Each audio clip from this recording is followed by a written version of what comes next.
ஓம் சாந்தி. எல்லோரும் சந்தோஷமாக இருக்கிறீங்களா? 3/3/2026 சாக்கார முரளி பாப்தாதா சொல்கிறாங்க, இனிமையான குழந்தைகளே, நீங்கள் ரூப் பசந்தாக இருக்கிறீங்க, அதாவது ஞானி மற்றும் யோகியாக இருக்கிறீங்க. அதனால் உங்கள் வாயிலிருந்து எப்போவுமே ஞான ரத்தினம் மட்டும்தான் வெளிவரணும். உலகில் விஷயம் அது வரக்கூடாது. இன்னொன்று இனிமையாக இருக்கணும் அந்த வார்த்தை, அதுவும் இருக்குது. பாபா சொல்கிறார், ஒரு சிலருக்கு மரியாதையாக பேசுகிறது கூட தெரியல அப்படிலாம் சொல்கிறார். ஸோ அப்படி இல்லாமல் இருக்குதான்னு செக் பண்ணணும் இல்லையா? நமக்கு துக்கம் கொடுக்குறவங்களுக்கு கூட மரியாதை கொடுக்கணும்னு சொல்லியிருக்கார். அப்போ தான் அவங்களுடைய ஆசீர்வாதம் கிடைக்கும் அப்படின்னு சொல்கிறார். ஸோ எப்போ புதுசாக ஒருத்தர் வந்தாலும் அவங்களுக்கு உடனடியாக அறிமுகத்தை கொடுக்கணும், பாபாவுடைய அறிமுகத்தை. நேற்று சொன்னார் இல்லையா, அறிமுகம் கொடுத்துட்டு தான் சாப்பிடணும் அப்படிங்கிறத ஒரு பழக்கமாக்கிக்கோங்கன்றார். ஸோ இப்போ இன்டர்நெட் இருக்கனால இன்டர்நெட்டில் ஒரு சேவை பண்ணிவிட்டு சாப்பிட்றது அப்படின்ட்டு. ஸோ அப்போ ஒரு நாளைக்கு 3 வேளை சாப்பிட்றீங்கன்னா 3 வேளை சேவை 3 தடவை சேவை செஞ்சால் எவ்வளோ சேவை, எவ்வளோ வருமானம் இல்லையா? கேள்வி. உங்களுடைய மனநிலையை ஒரே சீராக வச்சுக்கிறதுக்கான சாதனம் அல்லது யுக்தி என்ன தெரியுமா? தொடர்பு வச்சுக்கிறதுல, அதாவது யார் கூட பழகுறீங்கன்றதில் ரொம்ப கவனம் இருக்கணும். அப்போ தான் மனநிலை ஒருநிலைப்பாட்டில் இருக்கும் இல்லையா? பாபாவை பற்றியே பேசிகிட்டு இருக்கிறவங்க கூட பழகுனீங்கன்னா உங்களுடைய மனமும் பாபா கிட்டே இணைஞ்சிருக்கும். உலகில் விஷயத்தையே பேசிகிட்டு இருக்கிறவங்க கிட்ட, புலம்புறவங்க கிட்ட, பொருளி பேசுகிறவங்க கிட்ட இருந்தீங்கன்னா எப்படி பாபா கிட்ட புத்தி இணையும்? ஸோ அதனால் எப்போவுமே நல்ல சேவாதாரி குழந்தைங்களோட மட்டும் நட்பில் இருங்க. யாராவது ஞானத்தையும் யோகத்தையும் தவிர வேறு எந்த தலைகீழான விஷயத்தை பேசினாலும் வாயிலிருந்த ரத்தினத்துக்கு பதிலாக கல் மாதிரி வார்த்தை, கடுமையான தீய வார்த்தை வருது அப்படின்னாலே அவங்க தொடர்பில் எப்போவுமே விலகி இருக்கணும், கவனமாக இருக்கணும் அப்படின்னு பாபா சொல்கிறார். சூப்பராக கேள்வி பதிலே பயங்கரமாக இருக்குது. பாடல். இரவு நேர பயணி களைத்து போகாது. பாடல். இரவு நேர பயணியே களைத்து போகக்கூடாது இல்லையா? இது கலியுக இரவு, சத்தியுக பகலை நோக்கி போகிறோம், நினைவுனால் போகிறோம். அந்த நினைவு செய்கிறதுல களைச்சி போயிடக்கூடாது, இதுதான் அதோடைய அர்த்தம். ஓம் சாந்தி. ஞானம் மற்றும் விஞ்ஞானம், இதை அல்ஃப் மற்றும் பே, அதாவது அப்பா மற்றும் ஆஸ்தின்னு சொல்லுவாங்க. ஸோ ஞானம் தெரியும் இல்லையா? விஞ்ஞானம் அப்படிங்கிறது, ஞானம் வார்த்தை மூலமாக சொல்கிறது, அதையும் கடந்து அமைதியான நிலைக்கு போகிறது தான் விஞ்ஞானம். ஸோ சயின்ஸுன்ற அர்த்தம் கிடையாது, ஞானத்துக்கு ஆப்போசிட் அது. ஸோ இங்கே அப்பாவையும் ஆஸ்தியும் நினச்சிக்கிட்டே இருக்கணும். ஸோ இந்த ரெண்டுத்தை பற்றிய ஞானத்தை பாபா கொடுக்குறார், அது ஞானம். அந்த நினைவிலே மூழ்கிறது விஞ்ஞானம். டெல்லியில் விஞ்ஞான பவன்ட்டு ஒரு பில்டிங் கட்டியிருக்கிறாங்க. ஆனால் அதோடைய அர்த்தம் என்னன்னு யாருக்குமே தெரியாது. ஸோ இது ஒரு சூப்பரான விஷயம் சொல்லியாகணும். ஒரு குழந்தை 10 வயசு, 4வது 5வது தான் படிக்கும், அமிர்தானந்தமாயி அம்மாள், அவங்க நிறைய ஸ்கூல் நடத்துகிறாங்க இல்லையா? அந்த ஸ்கூலில் படிக்கிற குழந்தை பாபா குழந்தை. ஸோ சின்ன குழந்தைங்களுக்கு பயம்லாம் இருக்காது. சின்ன குழந்தைங்க கிட்ட ஹெச்எம்லாம் நல்லா பேசுவாங்க இல்லையா? அப்படி ஹெச்எம் கிராஸ் பண்ணும்போது அவங்க அந்த பக்தி பாட்டெல்லாம் பாடுவாங்க, ஓம் சாந்தி ஓம் சாந்தின்னுவாங்களாம். டக்குன்னு கூப்பிட்டு, மேடம் ஓம் சாந்தின்றீங்களா, அதுக்கு என்ன அர்த்தம் தெரியுமான்னு கேட்டாங்களாம். தெரியலையம்மா, நீ சொல்லுமான்னாங்களாம். ஓம்னா ஆத்மா, சாந்தினா அமைதி. ஆனால் அவங்க ஷாக் ஆகிட்டாங்களாம்.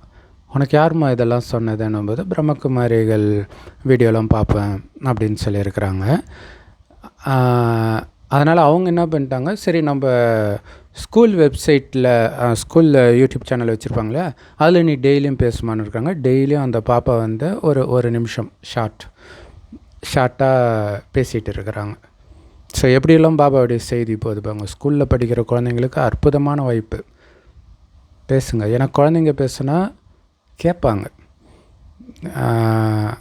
இல்லையா. அந்தந்த மதத்துக்கு ஏற்ற மாதிரி, ஏன்னா நம்ம எல்லா மதமும் ஒரு கடவுளை தான் வணங்குறாங்க இல்லையா. கிறிஸ்தவ ஸ்கூலில் இருந்தீங்கன்னா பரமபிதாவை பற்றி சொல்கிறோன்னு சொல்லுங்கள். முஸ்லீம் ஸ்கூலில் இருந்தால் அல்லாவை பற்றி சொல்கிறோன்னு சொல்லுங்கள், விரும்புவாங்க. ஸோ தைரியம் வைக்கணும், பாபா உதவி பண்ணுவார்.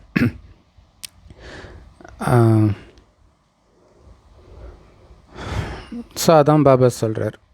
அந்த விஞ்ஞான பவன் வச்சுருக்குறாங்க, அதோடைய அர்த்தம் என்னென்னு அவங்களுக்கு தெரியாது. அவங்கக்கிட்ட போய் நம்ம சொல்லலாம். ஞானம் மற்றும் யோகம், யோகத்தின் யோகம்தான் இந்த விஞ்ஞானம் அப்படிங்கிறதுடைய அர்த்தம். கியான் விக்யான் அப்படின்ட்டு வரும் ஹிந்தியில். ஸோ இந்த யோகத்தின் மூலமாக தான் நம்ம தூய்மை ஆகிறோம். அப்போ விஞ்ஞான் பவன்ட்ட பிரம்மகுமாரி சென்டருக்கு தான் பேர் வைக்கணும் இல்லையா. ஞானத்தின் மூலமாக, ஞான பவனும் பிரம்மகுமாரி சென்டர் தான், விஞ்ஞான பவனும் பிரம்மகுமாரி சென்டர் தான்.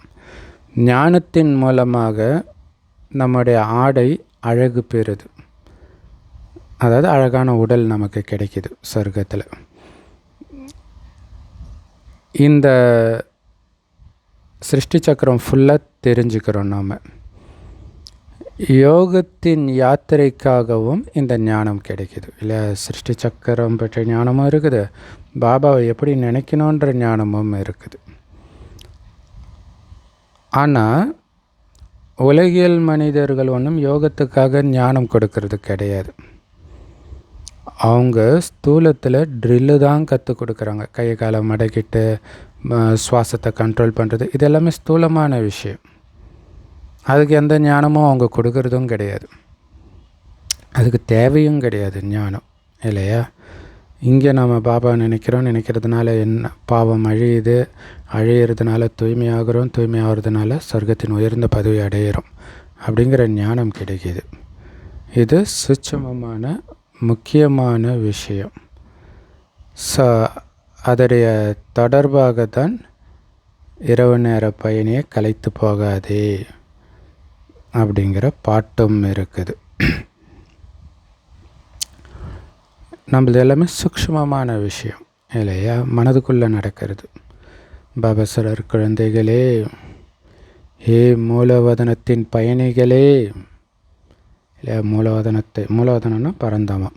ஸோ பரந்தாமத்தை நோக்கி போகிற பயணி அல்லது பரந்தாமத்திலிருந்து வந்த பயணி. நாம் பதித்த பாவனர் தந்தை தான் எல்லோருக்கும் சத்கதி கொடுப்பவர்.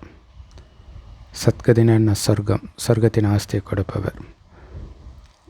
அவர் தான் எல்லோருக்கும் வீட்டுக்கு போகிறதுக்கான வழியும் சொல்கிறார். ஸோ இந்த விஷயத்தை புரிஞ்சுக்கிறதுக்காக தான் உங்ககிட்ட மனிதர்கள் வராங்க. யார்கிட்ட வராங்க? பிரஜாபிதா பிரம்மா குமாரிகள் கிட்ட வராங்க. அப்போ நீங்கள் அவங்கக்கிட்ட கேட்கணும், நீங்கள் யார்கிட்ட வந்திருக்கிறீங்க தெரியுமா? ஏன்னா ஜென்ரலாக மனிதர்கள் ஒரு ஞானம், ஆன்மீக ஞானம் பெறணுன்னா சாது சன்னியாசிக்கிட்ட, மகாத்மாக்கள் கிட்ட தான் போவாங்க. அவங்களுடைய பேரே இந்த மகாத்மாஜி, சுவாமிஜி அப்படின்னு பேர் வைப்பாங்க. குருஜி, பாபா இப்படி வைப்பாங்க. ஆனால் இங்கே பிரஜாபிதா பிரம்மா குமாரிகள்னு பேர் இருக்குது. வித்தியாசமாக இருக்குது இல்லை? அப்போ கேட்கணும், நிறைய பிரம்மகுமாரிகள் இருக்கிறீங்க, அதனால் கேளுங்க யார்கிட்ட வந்திருக்கிறீங்க. அது முதல்ல அவங்க தெரிஞ்சுக்கணும் இல்லையா. பிரம்மகுமாரிகள்னால் யாருன்னு தெரிஞ்சுக்கணும். ஸோ பிரஜாபிதா பிரம்மா குமாரிகள் அல்லது பிரஜாபிதா பிரம்மா உங்களுக்கு என்ன உறவுன்னு கேளுங்கன்றார். பேரே பித்தான்னு வருது இல்லையா. அப்போ அப்பான்னு தானே சொல்லணும். ஆனால் சிலர் சொல்கிறாங்க அவங்க உங்களுடைய குருஜி, உங்கள் மகாத்மாஜியை தரிசனம் பண்ணணுன்றாங்க. உங்கள் பாபா கிட்ட கேட்டு சொல்லுங்கன்னு கூட கமெண்ட்டில் போடுவாங்க. பாபானா அப்பான்னு தெரியல அவங்களுக்கு, எல்லாருக்கும் அப்பான்னு அவங்களுக்கு தெரியல. அதுக்கு நீங்கள் பதில் சொல்லுங்கள். அவரை எப்படி குருன்னு சொல்ல முடியும்? பேர் பிரஜாபிதா பிரம்மாகுமாரின்னு தானே இருக்குது. அவர் எல்லாருக்கும் அப்பா, குரு கிடையாது. பிரஜாபிதா குமாரினாலே இவங்களுக்கு யாரோ ஒரு தந்தை இருக்கிறாருன்னு அர்த்தம். அவர் உங்களுக்கும் தந்தை தான். அதனால் பிரம்மகுமாரிகள் குருவை சந்திக்கிறோன்னு சொல்லாதீங்க, பிரம்மகுமாரிகளின் தந்தையை சந்திக்க விரும்புகிறோன்னு சொல்லுங்கன்னு சொல்லுங்கள் முதல்ல. சூப்பரில். பிரஜாபிதான்ற பேரை எப்போவாச்சும் கேட்டு இருக்கிறீங்களா? ஏன்னா இத்தனை ஆண் குழந்தைங்களும் பெண் குழந்தைங்களும் இருக்கிறாங்க. அப்போ தந்தை பற்றி தெரிஞ்சுக்கணும்ல. அப்போ தான் அவர் எல்லையற்ற தந்தைன்னு புரிஞ்சுக்குவாங்க. இல்லை இது சமசூப்பர் இல்லை. மற்றவங்களும் சும்மா பேருக்கு, அது கூட அப்பான்னு யாரையும் சொல்ல மாட்டாங்க, அம்மான்னு வேணால் சொல்லுவாங்க ஒரு சிலர் இல்லையா? அப்போ சொல்லணும் இவர் அப்பா, எப்படி அப்பா அப்படின்னு சொல்லணும். பிரஜாபிதா பிரம்மாவுக்கும் ஒரு தந்தை யாரோ இருப்பார் தானே. அதனால் யார் வந்தாலும் யார்கிட்ட வந்திருக்கிறீங்கன்னு கேளுங்க, போர்டில் என்ன எழுதியிருக்குன்னு கேளுங்க. அந்த போர்டுடைய மாடல் உள்ளே வச்சுருக்கலாம். ஏன்னா இதுக்காக போய் வெளியில் போய் பார்த்துட்டு வாங்கன்னு சொன்னால் நம்மளை அவமானப்படுத்துகிறாங்கன்ட்டு அப்படியே போயிடுவாங்க. ஸோ இது தாங்க இருந்துச்சு அப்படின்னு நம்ம கேட்கணும். ஏன்னா நம்ம கேட்கவும் செய்யணும், அவங்கள இன்சல்ட் பண்ணுற மாதிரி இருந்துடக்கூடாதுன்றதில் கவனம் வைக்கணும். இத்தனை சென்டர் இருக்குது உலகத்தில்,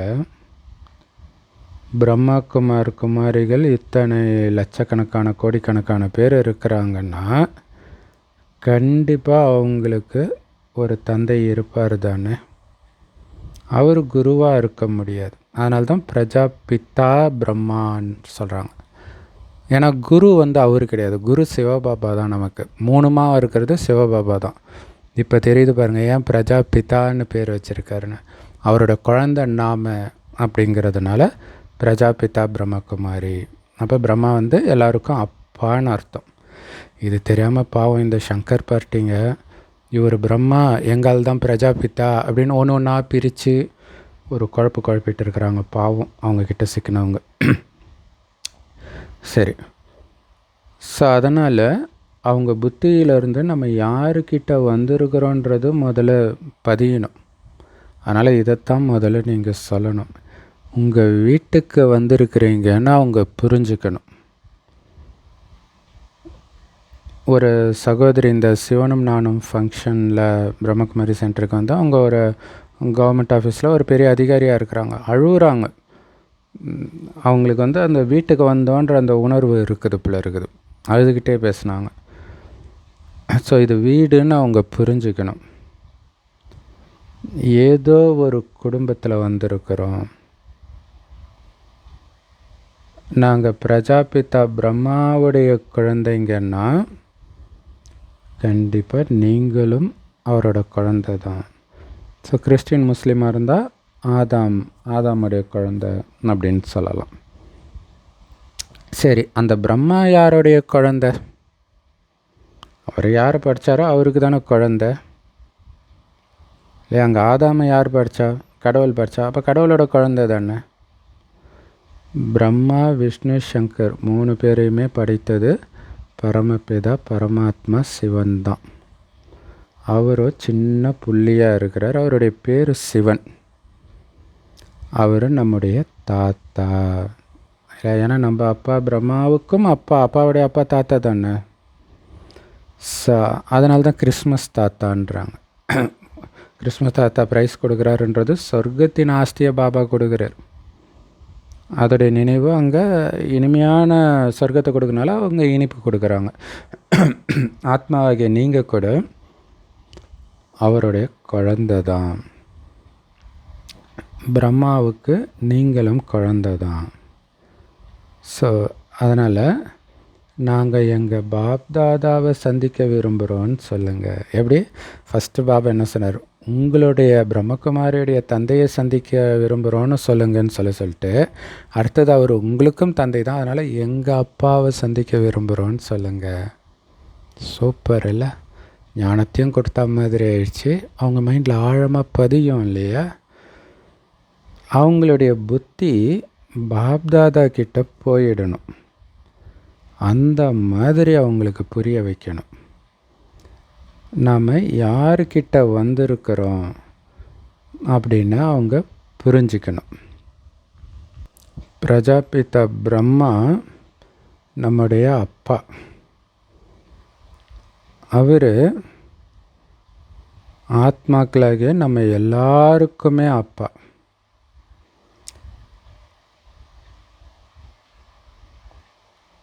யார்? சிவபாபா. இல்லை, அதாவது மனிதர்களுக்கு அப்பா பிரம்மா, எல்லா ஆத்மாக்களுக்கும் அப்பா சிவத்தந்தை. அப்போ பாருங்களேன், மனிதர்களுக்கு தாத்தா சிவபாபா, ஆனால் ஆத்மாக்களுக்கு அப்பா சிவபாபா. எவ்வளோ சூப்பராக வருது இல்லையா?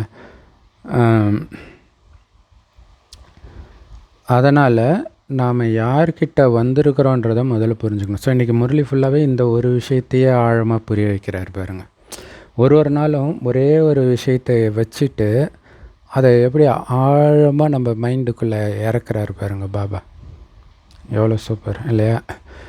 ஸோ அப்படி யுக்தியோடு நீங்கள் புரிய வைக்கணும். ஸோ அவங்க நான் சிவபாபாவோட குழந்தைன்னு புரிஞ்சிக்கிற மாதிரி புரிய வைக்கணும். இது ஒரு குடும்பம். அதனால் வரவங்களுக்கு அப்பா மற்றும் நம்முடைய மூத்த சகோதரன் பிரம்மா பற்றிய அறிமுகம் கொடுக்கணும். எல்லோருக்கும் சத்கதி கொடுக்கிற வல்லலோ நிராகார தந்தை சிவபாபா. இந்த பிரஜாபிதா பிரம்மா மூலமாக சிவபாபா எல்லோருக்கும் சத்கதி கொடுக்குறாருன்னு புரிய வைங்க. ஏன்னா அந்த சத்கதி கொடுக்க சொல்லி தான் அவரை எல்லோரும் கூப்பிடுறாங்க. துக்கத்தின் உச்சத்தில் பாருங்கள், எத்தனை குழந்தைங்க பாபா கிட்ட வந்து ஆஸ்தி அடையிறாங்க. ஸோ முதல்ல வரவங்களுக்கு அப்பாவுடைய அறிமுகம் கொடுக்கணும் இல்லையா? அந்த கண்காட்சியில் கூட முதல்ல அப்பாவுடைய அறிமுகத்தை கொடுத்துட்டு அடுத்த படத்துக்கு போங்கன்றார். எப்படி கொடுக்கறது? இப்படி தான் கொடுக்க சொல்கிறார். ஸோ பேசுகிறது அப்பான்னு தெரிஞ்சுட்டா அதுக்கப்புறம் அமைதியாக கேட்பாங்க. அப்படி இல்லைனா இதை நாங்கள் எப்படி நம்புறது, அதை நாங்கள் எப்படி நம்புறது, அப்படி இப்படின்னு அப்படியே நம்ம டைமும் வேஸ்ட் ஆகிடும். ஸோ கரெக்டான அறிமுகம் கொடுக்கும்போது தான் நாம் பாப்தாதாவை சந்திக்க வந்திருக்கிறோன்னு புரிஞ்சுக்குவாங்க. அதனால் நாங்கள் பிரம்மா பாபா உடம்புல சிவபாபா வர்றார், 2 பேரும் இணைஞ்சிருக்கிறனால அவரை நாங்கள் பாப்தாதான்னு கூப்பிடுவோன்னு சொல்லுங்கள். சிவபாபா தான் ஞானம் நிரம்பியவர், பதித்த பாவனர் இல்லையா? பாவங்களை அழிக்கக்கூடிய ஞானம் சிவபாபா கிட்ட தான் இருக்குது. அந்த பகவான் தான் எல்லோருக்கும் சத்கதி கொடுக்கிற வள்ளல். அவர் ஞான கடலாக இருக்கிறாரு, நிராகாரராக இருக்கிறாரு அப்படிங்கிறத பிரம்மா மூலமாக புரிய வைக்கிறார். அதனால் பிரம்மா மூலமாக இறைவனுடைய ஞானத்தை கேட்டு எல்லையற்ற ஆஸ்தியாகிய சொர்க்கத்தை நாங்கள் அடைஞ்சிட்டு இருக்கிறோம் அப்படின்னு புரிய வச்சிங்கன்னா அவங்க புரிஞ்சுக்குவாங்க. என்ன புரிஞ்சுக்குவாங்க? இந்த பிரம்மா குமாரிகள் சிவனுடைய குழந்தைகள், நேரடி குழந்தைகள்னு புரிஞ்சுக்குவாங்க. அவர் தான் எல்லாருக்கும் தந்தை. பகவானும் ஒருத்தர் தான். அவர் தான் ஆதிசனாதன தேவி தேவதா தர்மத்தை ஸ்தாபனை பண்ணுறார், சொர்க்கத்தை படைக்கிறார். எல்லோருக்கும் தந்தையாகவும் டீச்சராகவும் குருவாகவும் இருக்கிறார். சிருஷ்டியுடைய முதல் இடைக்கடை பற்றிய ரகசியத்தை புரிய வைக்கிறார். அதாவது நம்மளை முக்காலமும் தெரிந்த திரிகாலதரிசியாக மாத்துறார், சொல்லி மாத்துறார். முக்காலமும் என்ன நடந்துச்சு அப்படின்னு. ஸோ நீங்கள் யாரை பார்த்தாலும் நாடி பார்க்கணும், இவங்க புரிஞ்சிக்கிறதுக்கு தகுதியுள்ளவர் தானா. அப்படி தகுதியுள்ளவர்னா புரிய வைக்கணும். புரிய வைக்கும்போது சில சமயம் தெரியும் அவங்க தகுதி உள்ளவர்களா இல்லையான்ட்டு. அதனால் முதல்ல இதை கேளுங்க, உங்களுக்கு எத்தனை அப்பா இருக்கிறாங்கன்ட்டு. லௌகிக தந்தை மற்றும் பரலௌகிக தந்தை 2 பேர் இருக்கிறாங்க இல்லையா. உலகியல் தந்தை எல்லாருக்கும் தனித்தனியாக அவங்களுக்கே தெரியும். பரலௌகிக தந்தை எல்லாருக்கும் ஒருத்தர் தான். அந்த தந்தை எப்படி சர்வ வியாபியாக இருக்க முடியும்? அப்பா எல்லா இடத்துலையுமா இருப்பார்? இப்போ லௌகீக தந்தை எல்லா இடத்துலையும் இருப்பாரா? அப்போ லௌகீக தந்தைக்கிட்ட இருந்து என்ன ஆஸ்தி கிடைக்கும்? அவர் பணக்காரரா ஏழையான்றதை பொறுத்து உங்களுடைய ஆஸ்தியும் அப்படியே கிடைக்கும். ஆனால் பரலௌகிக தந்தைக்கிட்ட இருந்து உலக ராஜ்யம் கிடைக்கிது, அதுவும் சொர்க்க ராஜ்யம் கிடைக்கிது. அப்படி இருக்கும் பொழுது அவரை எப்படி நீங்கள் சர்வவியாபின்னு சொல்ல முடியும்? ஸோ இந்த வார்த்தையெல்லாம் நோட்ஸ் எடுத்து நல்லா தாரணை பண்ணிங்கன்னா தான் அவங்க வரும்போது நீங்கள் புரிய வைக்க முடியும். அதுதான் எவரடியாக இருக்கிறது. ஒன்றும் சுய புருஷார்த்தத்துலேயும் எவரடியாக இருக்கணும், ஞானத்துலேயும் எவரடியாக இருக்கணும். ஸோ அதனால் இதை கண்டிப்பாக புரிய வைக்கணும். ஸோ நீங்கள் புரிய வைக்கிறவராக ஆகிறீங்க. இது வீடு, எங்களுக்கு குரு கிடையாது. இவங்க எல்லாரும் பிரம்மகுமாரிகள்னு நீங்கள் புரியுங்க. இதை பாபா அறிமுகத்துக்கு கொடுக்கும்போது சொல்கிறார். அதுக்கப்புறம் முரளி கேட்கும்போது சிவபாபா தான் நம்மளுடைய குருன்றதை புரிஞ்சுக்கோங்க. இப்போ இவர் அப்பான்னு புரிய வைக்கணும், அதுதான் மெயின். பிரம்மா குமாரின்னு வருது இல்லையா, அப்போ பிரம்மாவுடைய அறிமுகத்தை தான் முதல்ல கொடுக்குறோம். எவ்வளோ முக்கியமான விஷயம் பாருங்கள். ஆஸ்தியை நமக்கு நிராகார சிவபாபா தான் கொடுக்கிறார். அவர் தான் எல்லாருக்கும் சத்கதி கொடுக்கிற வள்ளல். பிரம்மாவை எல்லோருக்கும் சத்கதி கொடுக்கிற வள்ளல்னும் சொல்ல முடியாது, பதித்த பாவனர்னும் சொல்ல முடியாது, துக்கத்திலேருந்து விடுவிக்கிற லிபரேட்டர்னும் சொல்ல முடியாது. இது சிவபாபாவுடைய மகிமை, அவருக்கு மட்டுமே உரிய மகிமை. அதனால் யார் வந்தாலும் இவர் எல்லாருக்கும் பாப்தாதான்னு புரிய வைங்க. அதே தந்தை தான் சொர்க்கத்தை படைப்பவர். இந்த பிரம்மா மூலமாக சொர்க்கத்தை, அதாவது விஷ்ணுபுரியை ஸ்தாபனை பண்ணுறார். இந்த மாதிரி நீங்கள் யாருக்கு புரிய வச்சாலும் பிறகு அவங்க தந்தைக்கிட்ட வர வேண்டிய அவசியம் இருக்காது. ஏன்னா அவங்க வர்றது எந்த பாவனையில் வராங்க? ஒரு குருவை பார்க்கணுன்னு வராங்க. பாபாவுக்கு அது வேஸ்ட் ஆஃப் டைம் இல்லையா? அவருடைய அறிமுகத்தை நாம் தானே கொடுக்கணும், அப்பாவே கொடுப்பார். அதுதான் பிள்ளை மகன் தந்தையை வெளிப்படுத்துவான்றது. புரிஞ்சுக்கிட்டாங்கன்னா அதுக்கப்புறம் ஞானத்தை கேட்பாங்க. ஞானம் எடுத்து நிச்சய புத்தி வந்த பிறகு மதுபனுக்கு போய் பார்க்க போகிறாங்க.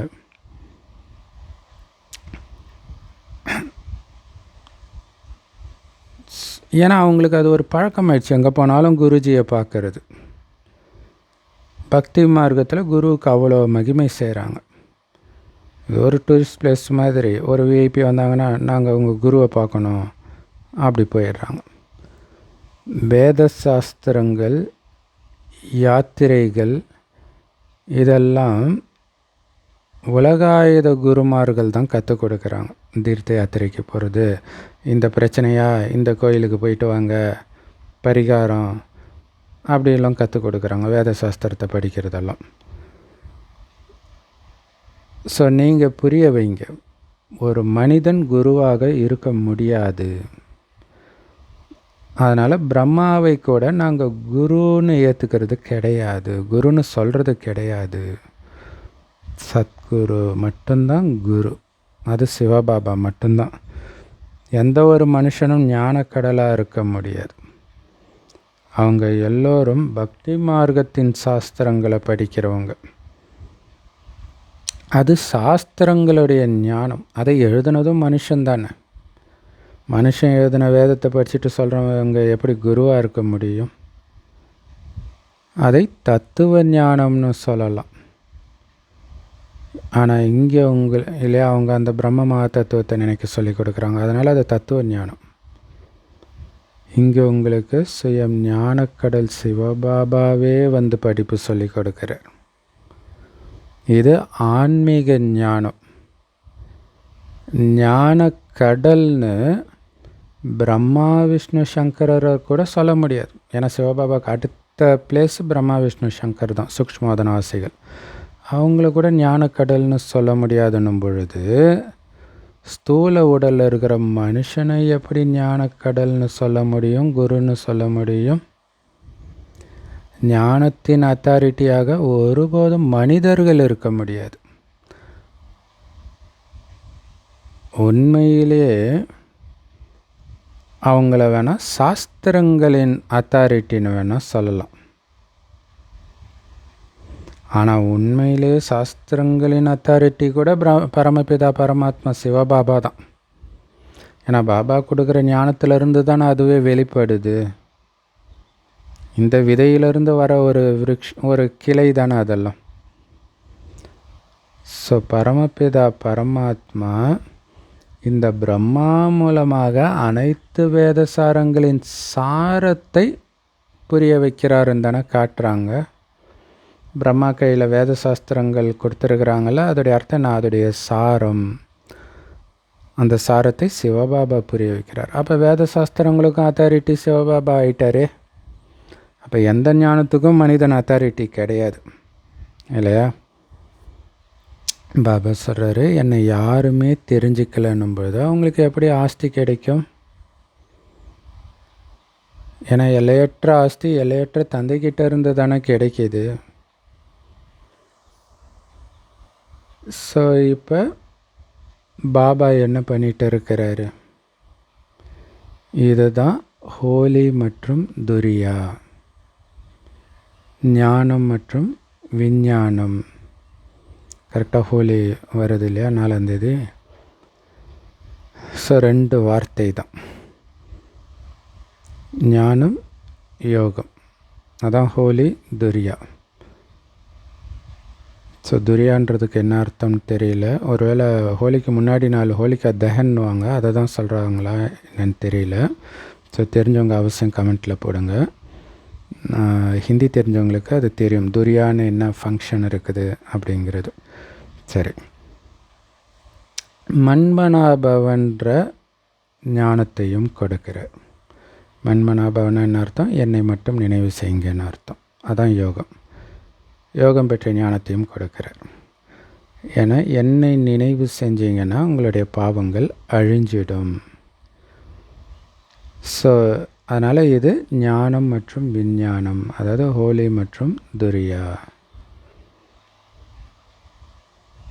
மனிதர்கள்கிட்ட ஸோ ஹோலி அப்போ வந்து கலர் பூசுவாங்க.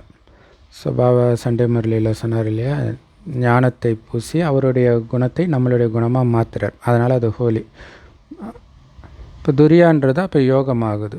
அப்போ அதுக்கு முன்னாடினால எரிப்பாங்க, ஹோலிகா தஹன்ட்டு. ஸோ அதுதான் துரியான்னு நினைக்கிறேன்.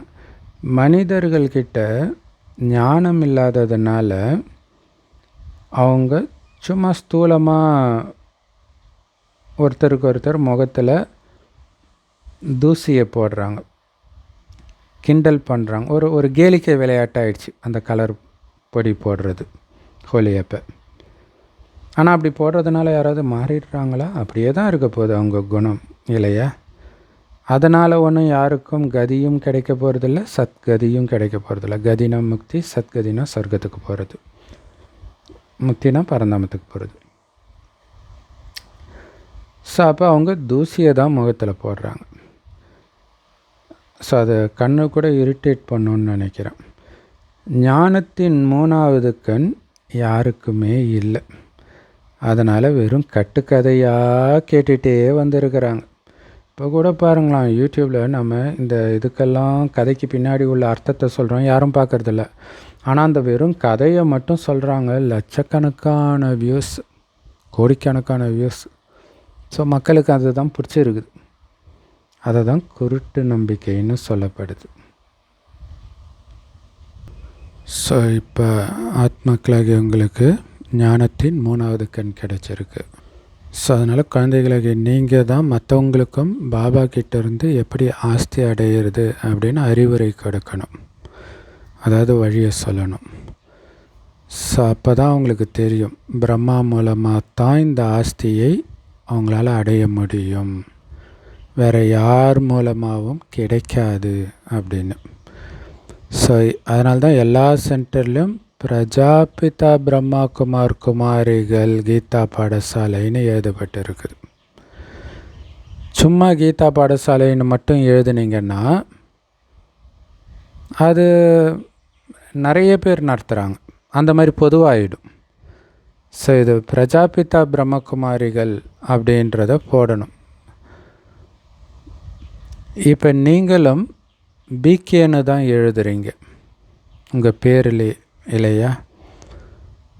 ஸோ அப்போ தான் அப்பாவுடைய அறிமுகம் கொடுக்க முடியும். பாருங்கள், எல்லாருடைய பேரும் என்ன போட்டிருக்குது, இல்லை சென்டர் இன்சார்ஜுன்னு பார்த்தீங்கன்னா அங்கே பிகேன்னு போட்டு தான் இருக்கும். அப்போ இனிஷியலாக யார் பேரை போடுவோம்? அப்பா பேரை தானே போடுவோம் அப்படின்னு சொல்லலாம். மனிதர்கள் பிகேன்னு பேரை கேட்டாலே பயந்துடுறாங்க. அதனால் கீதா பாடசாலைன்னு பேர் எழுதுகிறாங்க. ஆனால் இதில் பயப்படுறதுக்கு எந்த விஷயமும் கிடையாது. இது வீடுன்னு சொல்லுங்க. யாருடைய வீட்டுக்கு வந்திருக்கிறோன்னு உங்களுக்கு தெரியும். இவங்க எல்லோருக்கும் அப்பா பிரஜாபிதா பிரம்மா. பாரதவாசிகள் பிரஜாபிதா பிரம்மாவை ஏற்றுக்கிறாங்க தானே. ஆதிதேவன் வாழ்ந்துட்டு போயிருக்கிறார்.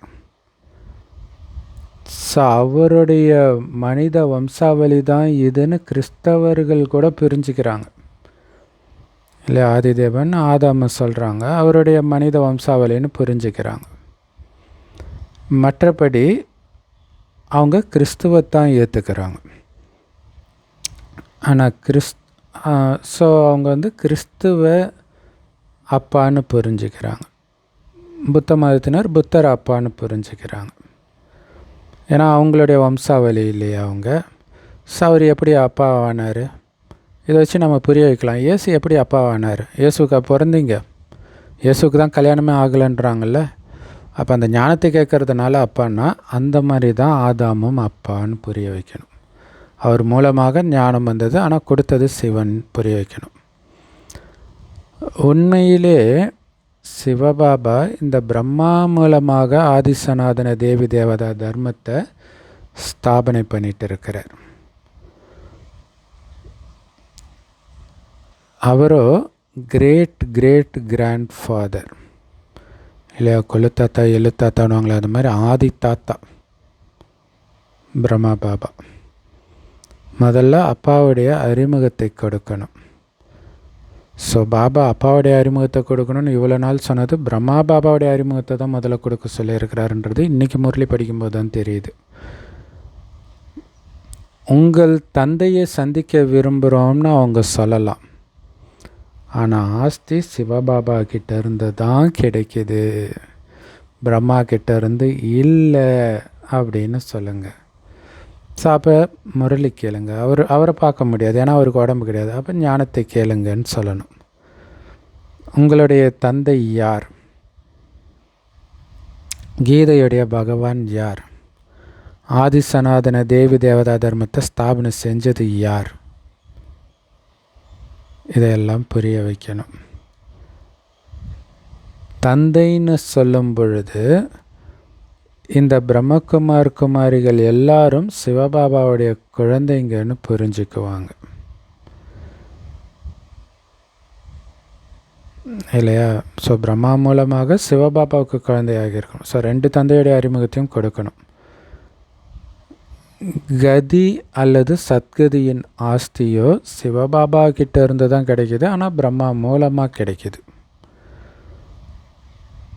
ஸோ இப்போ தான் நமக்கு ஜீவன் முக்தி கொடுக்கிறார். மற்றவங்க எல்லோரும் முக்திக்கு போயிடுவாங்க. ஸோ இந்த ஞானம் குழந்தைங்க புத்தியில் இருக்கணும்.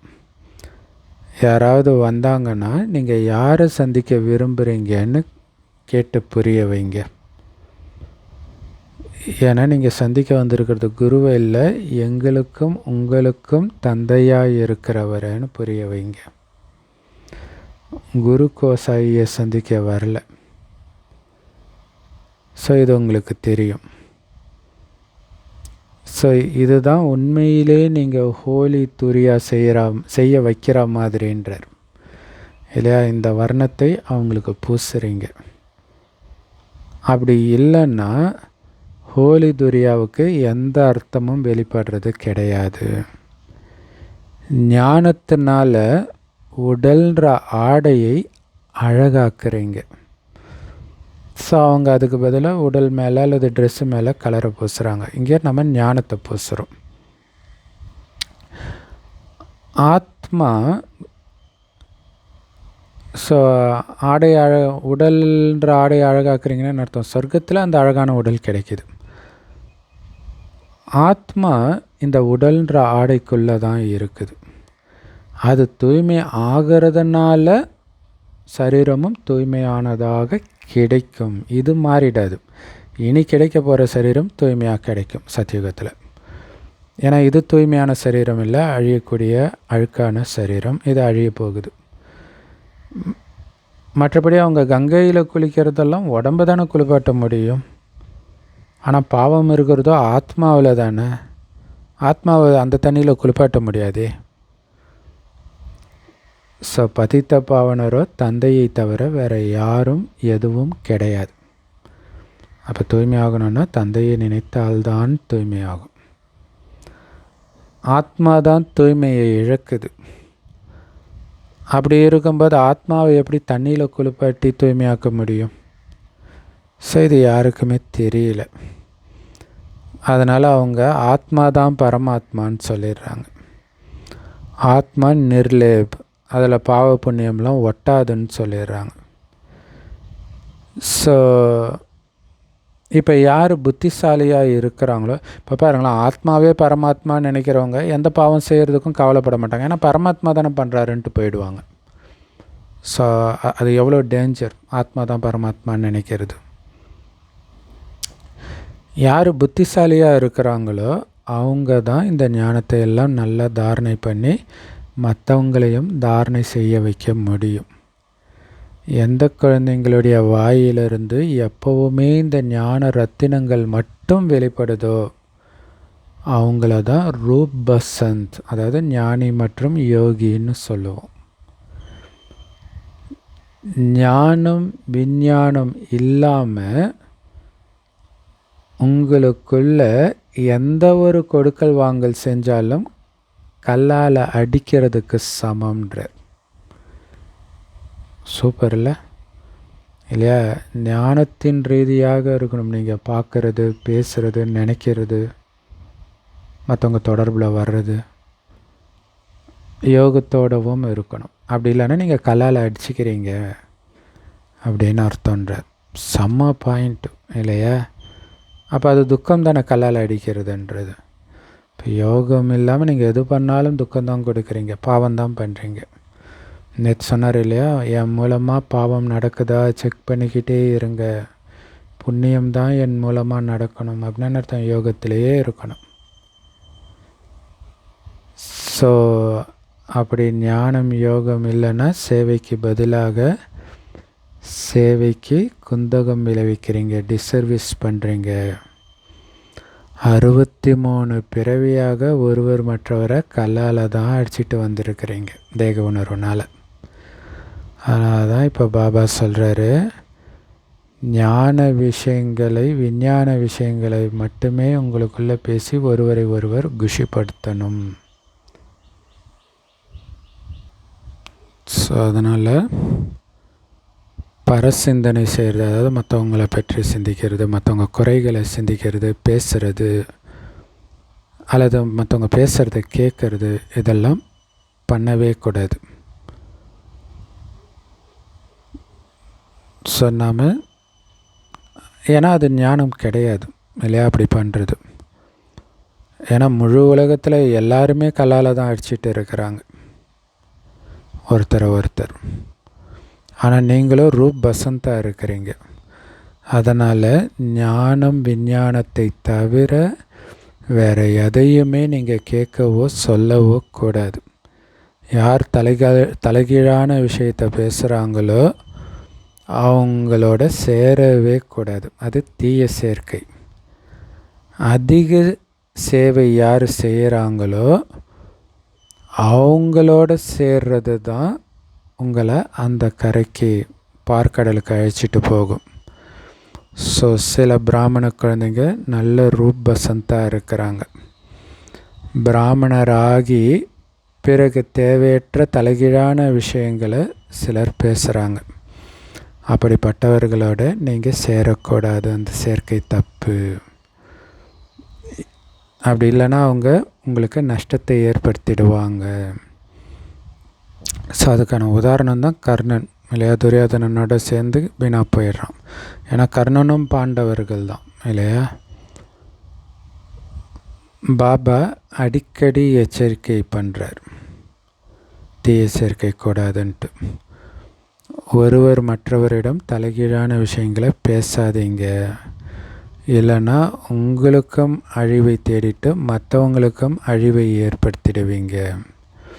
ஸோ அப்போ உங்களுடைய பதவியும் ரொம்ப கீழானதாக ஆகிடும். பாபா எவ்வளோ ஈஸியாக புரிகிற மாதிரி சொல்கிறார். ஸோ இதை புரிய வைக்கிறதுக்கு உங்களுக்கு ஆர்வம் இருக்கணும். பாபா நாங்கள் போய் நிறைய பேருக்கு இந்த ஞானத்தை கொடுப்போம் அப்படின்னு ஆர்வமாக இருக்கணும். ஏன்னா அப்படிப்பட்டவர்கள் தான் பாபாவுடைய உண்மையான குழந்தைகள். சேவாதாரி குழந்தைங்களுக்குத்தான் பாபாவுமே மகிமை செய்வார். அப்படிப்பட்டவர்களோட தான் நீங்கள் நட்பை ஏற்படுத்திக்கணும்.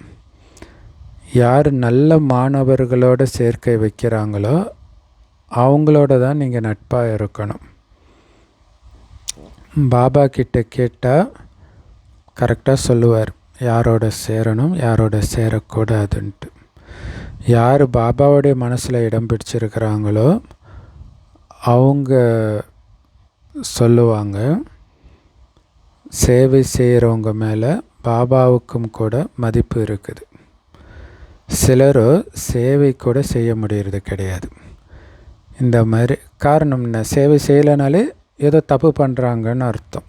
நேற்று அதை சொன்னார், அது கூட அவங்க புரிஞ்சிக்கலன்ட்டு. இந்த மாதிரி நிறைய பேருக்கு தீய நட்பு இருக்கனால இல்லையா, சேவை செய்யாமல் கதை அடிக்கிறதே இருக்குது. அவங்க கூட நீங்கள் பேசிகிட்டு இருந்தீங்கன்னா கதை அடிக்கிறதுல திருப்தி ஆகிடுவீங்க. அந்த மாதிரி நிறைய பேர் இருக்கிறாங்க. எச்சரிக்கையாக இருக்கணும். ஸோ சேவாதாரி கூட நட்பு இருக்கணுன்றதுக்காக அவங்கக்கிட்ட மணிக்கணக்காக பேசிகிட்டு இருக்கக்கூடாது. அவங்க நேரத்தையும் கெடுத்துடுவோம். ரத்தின சுருக்கமாக பேசணும். இன்றைக்கி பாபா என்ன சொன்னார், இது சொன்னால் ஷேர் பண்ணி ஒரு 5 மினிட்ஸில் முடிச்சிடணும், அவ்வளோதான். அப்படி இல்லைன்னா அவங்க சேவை கெட்டு போயிடும். அதை புரிஞ்சுக்கணும். நம்ம சேவையும் கெட்டு போகும். ஸோ இந்த மாதிரி நிறைய பேருக்கு தீய நட்பு இருக்கிறதுனால மனநிலை மேலே கீழே ஆகிடுது. சிலர் ஸ்தூல சேவையில் சிறந்தவர்களாக இருக்கிறாங்க. அவங்களும் நல்ல ஆஸ்தி அடைகிறாங்க. நேற்று சொன்னார் இல்லையா, கிச்சனில் இருக்கிற மாதாஜி நம்பர் 1 ஆகிடுவாங்க. ஏன்னா நிறைய பேருக்கு திருப்திப்படுத்துகிறாங்க, குஷிப்படுத்துகிறாங்க. யாரையும் கடுமையாக பேசுகிறதில்ல, துக்கம் கொடுக்கறதில்ல, எல்லாருடைய ஆசீர்வாதத்தையும் பெறுறாங்க. ஸோ அதுவும் சாதாரண விஷயம் கிடையாது. அவங்களும் நல்ல ஆஸ்தியை அடைகிறாங்க. ஆக்சுவலாக ஞானத்தை கொடுக்குறவங்கள விட கூட அவங்க அதிக பதவி அடைய முடியும். ஏன்னா யோகம் பக்காவாக இருக்குது, குணம் பக்காவாகிடுது இல்லை. மற்றபடி அல்ஃப் மற்றும் பே, அப்பா மற்றும் ஆஸ்தியை தெரிஞ்சுக்கிறதோ ரொம்ப ஈஸி தான். ஸோ அப்பாவையும் ஆஸ்தியையும் நினைவு செய்யுங்கன்னு மட்டும் யாருக்கு வேணாலும் சொல்லுங்கள், போதும். 2 வார்த்தை தானே, இது கஷ்டமாக என்ன? அப்பா ஆஸ்தி, என்னை மட்டும் நினைவு செய்யுங்க போதுன்றது பாபாவோடைய கட்டளைன்னு சொல்லுங்கள், அவ்வளோதான். ஏன்னா எல்லாத்துலேயும் மிகப்பெரிய உபசரிப்பு, மிகப்பெரிய தானம் இது தான். பாபா சொல்கிறாரு, என்ன நினைவு செஞ்சீங்கன்னா உங்களுக்கு சொர்க்கத்தின் ஆஸ்தி கிடைச்சிடும். அப்படின்னு சொல்கிறாருன்னு சொல்லுங்கள். ஸோ புரிய வைக்கிறதுல கண்டிப்பாக ஒவ்வொரு சென்டர்லேயும் வரிசைக்கிரமமாக இருக்கிறாங்க. சிலர் நல்ல விரிவாக புரிய வைக்க முடியும். ஒருவேளை புரிய வைக்க முடியலனா கூட குறைஞ்சபட்சம் இதை மட்டும் சொல்லுங்கள். கல்பத்துக்கு முன்னாடி கூட பாபா சொன்னார், என்னை மட்டும் நினைவு செய்யுங்கன்னு. மேலும் எந்த ஒரு தேகதாரியையோ தேவதைகள் முதலானவர்களையோ கூட நினைவு செய்யாதீங்க அப்படின்னு சொன்னாருன்னு புரிய வைங்க. அவ்வளோதான். ஸோ மற்றபடி வீணான புறம் பேசுறது, மற்றவங்கள பற்றி புறம் பேசுறது, இவங்க இப்படி பண்ணுறாங்க இதை பண்ணுறாங்கன்னு எதையுமே சொல்லாதீங்க.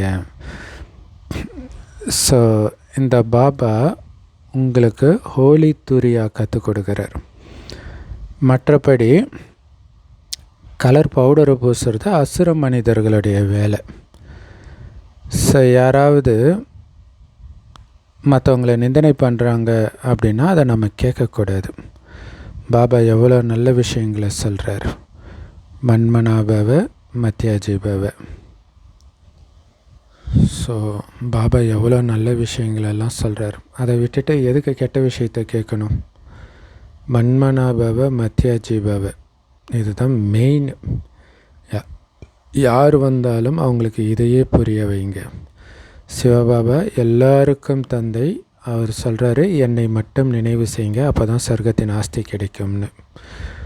கீதையுடைய பகவானும் அவர் தான். இப்போ நமக்கு முன்னாடி மரணம் தயாராக இருக்குது இல்லை, எந்த நேரம் வேண்டுமானாலும் உலகப்போர் வெடிக்கிற தருவாயில் தான் இருக்குது. இப்போ ஈரான் அதிபரை கொன்று இருக்கிறாங்க. ஸோ அமெரிக்கா கொன்று இருக்குது.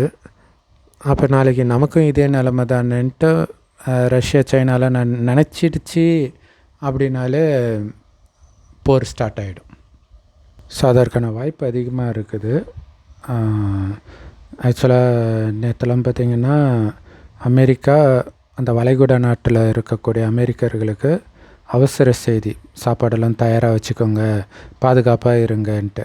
ஏன்னா அவங்க கடத்திட்டு போயிடுவாங்க இல்லையா, கடத்திட்டு போய் பணைய கைதியாக வச்சு டார்ச்சர் பண்ணுவாங்க.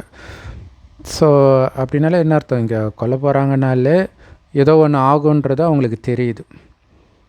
ஸோ அதனால் மரணம் முன்னாடி தயாராக இருக்குது. அதனால் பாபா தவிர எந்த நினைவும் இல்லாமல் இருங்க. குழந்தைகளாகி உங்களுடைய கடமையே சேவை செய்கிறது தான். பாபாவை நினைவுபடுத்தணும். இதுதான் மகா மந்திரம். இதன் மூலமாகத்தான் ராஜ்யத்தின் திலகம் கிடைக்கிது. எவ்வளோ ஈஸியான விஷயம். பாபாவை நினைவு செய்யுங்க, செய்ய வையுங்க, அப்போ துன்பம் எல்லாம் நீங்கிடும். ஸோ மகா மந்திரமே பாபாவை நினைங்கன்றது தான் துன்பத்தை நீக்கிற மகா மந்திரம்.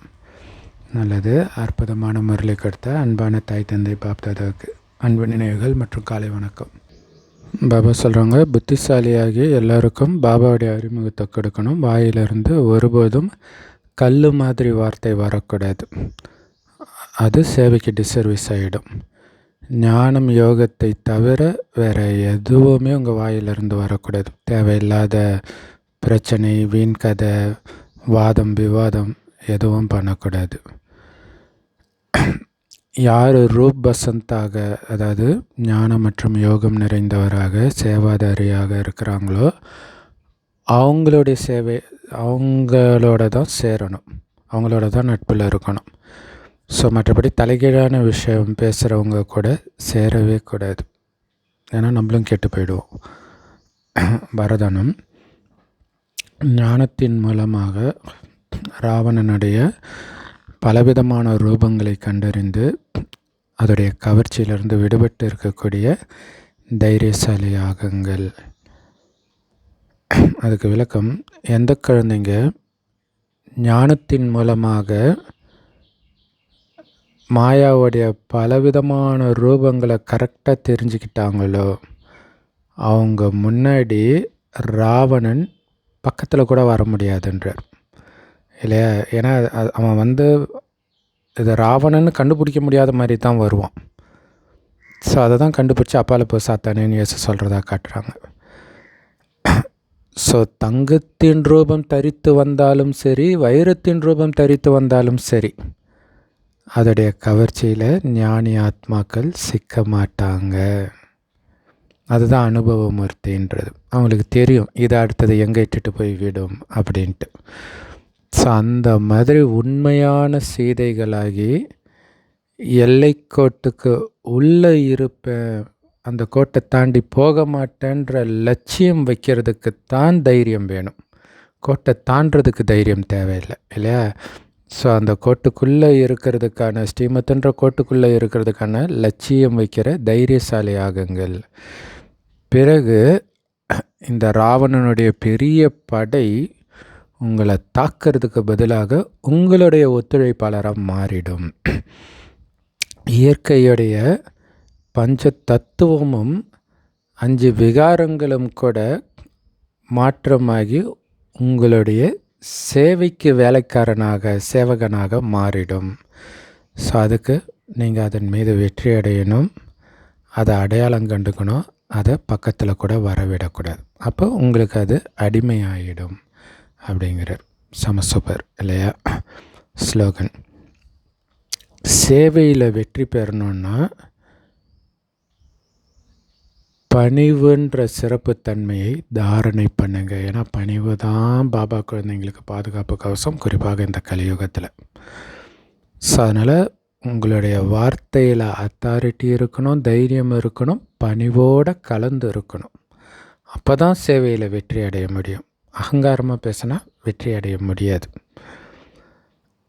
ஸோ அதனால் பணிவுன்ற சிறப்புத்தன்மையை தாரணை பண்ணுங்க அப்படிங்கிறார். அப்போ தான் நம்ம கூடவே சேவை செய்கிற மற்றவங்க கிட்ட மட்டும் இல்லை, கூட சேவை செய்கிறவங்க கிட்டேயுமே பணிவாக இருக்கணும். அவ்யக்த இஷாரா. நிச்சயத்தின் அஸ்திவாரத்தை உறுதியாக்கி சதா பயமற்றவராக கவலையற்றவராக ஆகுங்கள். ஸோ வெற்றியாளர் ஆகிறதுக்கான அஸ்திவாரமே நம்பிக்கை தான் இல்லையா? நிச்சய புத்தி வைஜெயந்தி. எந்த அளவுக்கு நம்பிக்கையோ அந்த அளவுக்கு வெற்றி. ஸோ நம்பிக்கைன்ற அஸ்திவாரம் உறுதியாக இருந்துச்சுன்னா கட்டிடம் ஆடி போகாது இல்லையா? அஸ்திவாரம் சரியில்லைன்னா கட்டிடம் விழுந்துடும். ஸோ அதனால் நம்பிக்கைன்ற அஸ்திவாரம் உறுதியாக இருக்கிறவங்க கவலையற்று இருப்பாங்க, நேற்றே சொன்னார். ஸோ அதனால் அஸ்திவாரம் ஒருவேளை பக்குவம் இல்லாமல் இருந்தால், ஸ்ட்ராங்காக இல்லாமல் இருந்தால், கொஞ்சம் புயல் வந்தால் கூட, கொஞ்சம் பூமி ஆட்டங்கண்டா கூட இந்த கட்டடம் விழுந்துடுமே, பிளவு ஏற்பட்டுடுமே அப்படிங்கிற பயம் வந்துடும் இல்லையா? நாடகத்தின் மீது பாபா மீது அசைக்க முடியாத நிச்சய புத்தி இருந்தால் என்ன ஆனாலும் உங்களுக்கு கவலை இருக்காது. இல்லைன்னா ஸ்லைட்டாக புயல் வந்தாலே விழுந்துடணும் அப்படின்ற பயம் வந்துடும். ஸோ அதனால் நிச்சயத்தின் அஸ்திவாரம் பக்குவமாக இருக்கணும். அப்படி இருந்தால் என்ன நடந்தாலும் பயமற்றவராகவும் கவலையற்றவராகவும் இருப்பீங்க. ஸோ நிச்சய புத்தி ரொம்ப ரொம்ப முக்கியமானது. என்ன ஆனாலும் நிச்சய புத்தி கொஞ்சம் கூட குறையக்கூடாது. அந்த நிச்சய புத்தின்றது அந்த அந்த நேரத்துலேயும் இருக்கணும் இல்லை. சும்மா நான் பாபாவை நம்புகிறேன் அப்படி கிடையாது. எப்போவுமே எனக்கு ஒன்றும் ஆகாது, பாபா கூட இருக்கார், அவருடைய ஸ்ரீமத்தை நான் மீறவே மாட்டேன், அதுலேயும் நிச்சய புத்தி இருக்கணும். நானும் மீறவே மாட்டேன், நான் பலசாலி, நான் பலவீனமானவன் கிடையாது அப்படிங்கிறது சதா மைண்டில் இருந்துக்கிட்டே இருக்கணும். அதுதான் நம்ம மாஸ்டர் சர்வசக்திவான்றதுடைய உண்மையான அர்த்தம். செம்ம powerful Murli. I love you Bapdada. Thank you Bapdada. குஷியாக இருங்க, குளிர்ச்சியாக இருங்க.